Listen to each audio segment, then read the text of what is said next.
நம்ம ஊர் புதுக்கோட்டை பக்கத்தில் அறந்தாங்கி மரமடைக்கு தோட்டத்தில் பணங்களை வச்சு சூதாட்டம் சீட்டு விளாண்டுக்கிட்டு இருந்திருக்காங்க.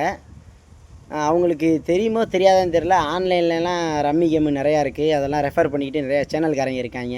அவங்ககிட்டலாம் கேட்டு ஆன்லைனில் விளாண்டா தப்பு இல்லைங்கிற மாதிரி சொல்கிறாங்க.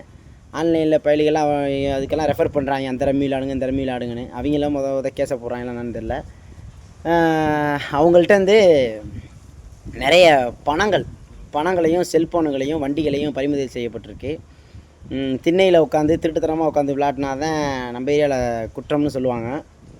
இதை பற்றி நீங்கள் என்ன நினைக்கிறீங்க? கமெண்டில் சொல்லுங்கள். ஆன்லைன்லலாம் ரம்மி விளாண்டு பல பேர் குடும்பத்தோட எழுதி வச்சுட்டு போய் செத்து போகிறாங்க. ரம்மி விளாண்டு பணம் போச்சு, அது போச்சு, இது போச்சுன்னு எல்லாம் செத்து போகிறாங்க. இதை பற்றி நீங்கள் என்ன நினைக்கிறீங்க? இந்த மாதிரி இந்த ஆன்லைனில் விளாடுங்க அப்படின்னு சொல்லி கொஞ்சம் போடுறவங்கலாம் கொஞ்சம் கவனமாக இருங்க. ஆன்லைன்லாம் விளாடாதீங்க. நானும் ஒரு 100 ரூபா ஏற்றி ஒரு விளாண்டு பார்த்தேன். அதில் போட்டு ஒரு 100 ரூபா ஏற்றினேன், 500 ரூபா போச்சு. சும்மா தான் உட்காந்துருக்கேன். ரொம்ப சங்கடமாக இருக்குது. சீட்டு விளாட்டோம்னா கொஞ்சம் கவனம் விளாடுங்கய்யா. அரசு தான் சொல்லுது இல்லையா?